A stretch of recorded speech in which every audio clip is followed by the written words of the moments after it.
Hi there, I'm Greg Winkler, Artistic Director of Peninsula Players Theater, and I'm here with Christine Mild, who played Patsy Cline in one of our audience's favorite shows ever, Always Patsy Cline.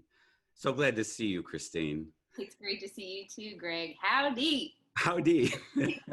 Now, before we do anything, you have to tell us about where you're sitting. Yes. I'm coming straight from what seems to be the set of Always Patsy Cline, but in fact, it is just my kitchen. I have a 50s style chrome edged table and my own personal booth. And I had custom made in West Virginia. that is so cool with your own Fiesta wear there. Yes, and my Fiesta wear, which obviously was bought to coordinate with everything. It's my dream come true. I always wanted to have Fiesta wear, and I always wanted to have a booth in my house, and now I have both. And you also have a special dress on. Yes, I am wearing my lemon dress for. Uh, I feel like the world has handed us some lemons recently, and we're trying to just make some lemonade. So I am wearing a dress in honor of us rising above this moment. Well, that's great. Well, let's make some lemonade, okay? Let's. So you've had a career doing shows all over the country Yes. for a while, but a huge part of what you've done is this particular show, right? Yes, it has definitely been the high point and the majority of my performing career in a lot of ways. I've been lucky to do a lot of different things, but I did this show for the first time in 2006. I've done 13 separate productions of Wow. the show over the years, and it has truly blessed my life in multiple ways. Not only because it brought me to such a close familiarity with Patsy Cline and her music, which is just become this huge love of mine, but also because of the people that I have met because of doing this show. And I have gotten to go to some really great places and meet some amazing friends that are lifelong friends. Oh, yeah. Well, you know the author of the show, don't you? I do. um, I've met him, and oh gosh, remind me of his name. Oh God, it went Ted away. Swindley. Ted Swindley, yes. Ted lives in Nashville, and a couple of the Louises that I have worked with Ted. And so I met up with him in Nashville. I was recording a long while ago, and we had lunch at Applebee's together. But he actually came and saw my last production that I did of the show in Kansas City. And it was really a moving experience to have him there. He was thrilled with seeing the show. He hadn't seen it in a while, I think, and he had really nice things to say. I won't brag, but he had very nice things to say, and it meant a lot to me that he was there, especially Oh, knowing that it was going to be the last time I was doing the show. yes. Well deserved, Christine. And I love what he did with the show. There's a lot of jukebox musicals that don't have as nice a book as Always Patsy Cline, and that traces this and tracks a friendship between two women through her career, and it's really lovely. Tell me, what is it that attracts you to Patsy Cline and her Oh, music? she's just very real, and she has such raw emotion, and you feel that she is feeling everything she's singing, and it hits you. I just, I don't know that people sing like that anymore, really. Everything is so manufactured, but also I just think she had a special gift. Yeah, I have to admit that I'm not a huge country music fan, but I love Patsy Cline. I agree, her music touches me in ways that a lot of modern day singers don't. Yeah, and I think she was truly the original crossover artist. So much of her music, though, is, she was deeply rooted in country, but it had a pop sensibility and like I mean, lush string work, Sweet Dreams, a lot of her music was very just pop music, Mhm. classic. So it was kind of for everybody. And I'm assuming that was one of my questions. Why do you think audiences love her music and the show so much? But probably for all the reasons we just said. Yes. And I do, I mean, as you said, the writing of the show is very deft. And it's not just a, let's tell you the story of this artist's life and we'll intersperse the songs, which is kind of the formulaic jukebox musical. And sometimes it goes very well. Like Jersey Boys is a great example of it going very well, telling the story of how these Yeah. people made their music. But in this case, it's such an interesting story because it's told through the lens of a fan. And I think everybody relates to this fan. And she's a real person, Louise. And Ted's language is just so specifically uh, Texas, and the accent in and the sayings are just so adorable and Hmm. cool and kooky and weird. And I think people just really love Louise, and Louise loves Patsy, and it just turns into this love fest. Yeah. And It, there's a great warmth between the two characters that's wonderful to watch. yeah, and I think that's really important to the show is to see that this big star who, to Louise is like she was the biggest star in the world, right? And she was so down to earth. And this is a great way to see that. And it really happened. So it's so lovely, and that connection is what I think the audience really loves in the end. And Louise was Karen James Wodich in our production with you, and the two of you were just so much fun on stage together. Oh my gosh, I mean, she's such a brilliant actress. I felt very spoiled to get to do a show with her and to get to watch her and listen to her every night. She was impeccable in every way, and is an impeccable and fantastic person in real life too. And to be quarantining in the woods with her in the fall, it was particularly cold that fall when we did the show, and it was just really nice because I got to spend a lot of time with her, and we got to know each other really well, and I just love her. So once the show was opened, you had, was it 6 weeks of running the show? I think it was longer. Seven? I think it was nine. Really? Might have been Okay. 9 weeks. I think I was there for 11 weeks. I could be wrong, So but what the heck did you do with yourself during that time up in Door County? oh my God, I did everything. If only I live in Chicago, and I don't do half of the. I explored every inch of Door County compared to what I do in Chicago. I just love how much outdoor space that you can enjoy. I love Newport State Park, and Peninsula State Park and Toft Point, and just I went to Washington Island, which was fantastic. I ate at every single restaurant. I had all of the jams and jellies. I tasted every single pie that was available. There's a lot of eating being done.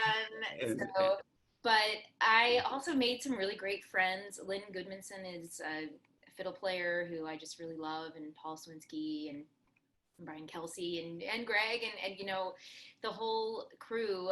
William Collins was our part stage manager with Alden Vasquez, who we all had such fun together. I went to the Y. I love that Y. It's my favorite gym. It's the only gym I've ever liked working out at. So I had a great time in Door County. I fondly look back on my summers there. it's the fall is a great time to be there. It's beautiful and everything's usually open And the leaves are just out of control. yeah, It's rude. It's very rude. yeah. And you had a great band too. Those people were wonderful Oh on my stage with gosh, you. yes. And Malcolm Rule, I mean, was our band leader, and I ended up making an album with him after coming out of that experience. And he's written a musical, and we have been working on music for that together. So Oh, Malcolm and I, he's been in my life ever since as a collaborating partner. and your album is called Love is Everything, Love, correct? love is everything. That's And right. if people were interested in finding it, where could they find it? You can find it. You can stream it on Spotify. You can buy it on iTunes. CD Baby has it for sale. You can write me an email. I'll send you one in the mail. I've got physical copies. I'll sign you one. Oh, okay. But yeah, you could. Apple, has it, and Amazon Music. All of the streaming platforms have it. So, uh, And you love to sing, yes, that is my favorite thing to do. and you've always been a singer, or I think so. Yeah, I always remember that that was something that I knew was like made me feel good from When a you were little? even when I was little. I remember trying to sing like Karen Carpenter, whose Uh-huh. her voice kind of like Patsy Cline, that really rich tone. And I used to try to sing like Karen Carpenter and Linda Ronstadt, and then Whitney Houston, and like so I just dabbled through. But I started singing professionally when I was 7 or 8 years old. We were living in Las Vegas at the time, and I've just always been a singer, and really. I like singing live with musicians in a band, and uh, just nothing makes me happier. It's And like you say you started professionally in Las Vegas at 7. mhm. I conjure pictures in my mind that I'm not sure are correct. Yeah, it's an odd thing looking back, but at the time it was very wholesome, I promise. But I was part of like a children's performing troupe, and we performed in casinos. Like at that time, Las Vegas was becoming more family friendly, and we were in shows like kid performers. Oh, it was like the Star Search generation, if you remember Star Search with Hmm. Ed McMahon. It was like kids singing, and like Britney Spears and Justin Timberlake and all of them. I'm their contemporaries, and it was like kind of a thing. These kid performers on stage singing show tunes, Oh, um, fun. and that was my childhood. And I performed with all sorts of like old Las Vegas like. Let me tell you about the business. Well, it was great, and I took dance lessons with all of the Las Vegas showgirls. I took lessons at Henry Latang, a dance studio, and Henry Latang is like a Tony Award winning choreographer who retired to Las Vegas to open this dance studio, and all of the dancers and all of the shows took lessons there, and I was in the classes too, and I learned to tap dance from Henry Latang.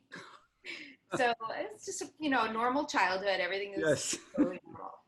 So as you were growing up and singing, and it sounds like you were channeling a lot of different singers, so it wasn't difficult for you to channel Patsy Cline. No, I've always been a really good mimic, and I have a good ear for specific voices and sounds. I'm a good imitator. I can imitate people's accents and things, and um, so Patsy Cline, I was like, oh yes, I can get that. That was something I could dig right into. And then I had a coach too. The first time I did the show, I had a coach that I worked with to really figure out how to do it healthy. Uh, Hmm. because when you're singing that much in somebody else's vocal style, you could really do damage. And I know a lot of people who've done this show have reached out to me and been like, "How are you getting through this?" But It's a lot of songs. it's a lot of songs, and it's really low. I mean, her voice she was an alto, and a lot of the singing is lower than most women sing anymore, especially in music theater. Everything is pitched very high now. Hmm. And that's another thing that I think people really like about Patsy's voice is that rich low tone is just really soothing. So, Oh, yeah, and you have a beautiful voice to do it with. thank you. And speaking of which, Christine has been nice enough to sing a song that Patsy Cline recorded, um, Just a Closer Walk with Thee. Yeah. So, Christine, before we go into the song, thank you so much for being with us. And thank you for doing this. Oh, it's been my true pleasure. And I just look back so fondly on my Peninsula Players days, and I can't wait to come back and be around that bonfire again. So it's just kind of been great to remember Okay. today. So thank you for that. You're very welcome.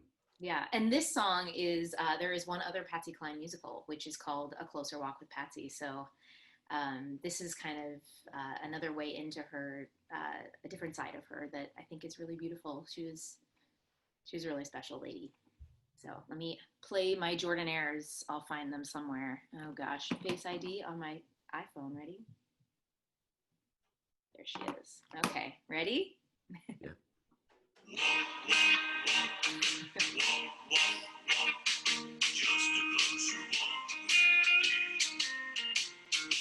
I am weak, but thou art strong. Jesus, keep me from all wrong. I'll be satisfied as long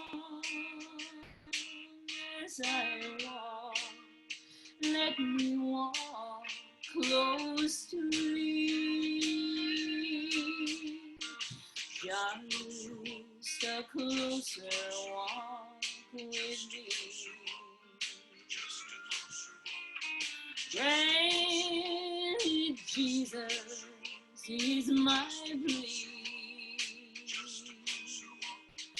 Daily walking close to thee. Let it be, dear Lord, let it be. When my feeble life is o'er, time for me will be no more. Guide me gently, safely o'er to thy kingdom shore, to thy shore. Just a closer walk with thee. Great Jesus is my plea. Daily walking close to thee. Let it be, dear Lord, let it be. Just a closer walk with me. Stay safe, stay home, everybody, and we hope to see you soon. Me and my cat, Teddy Roosevelt.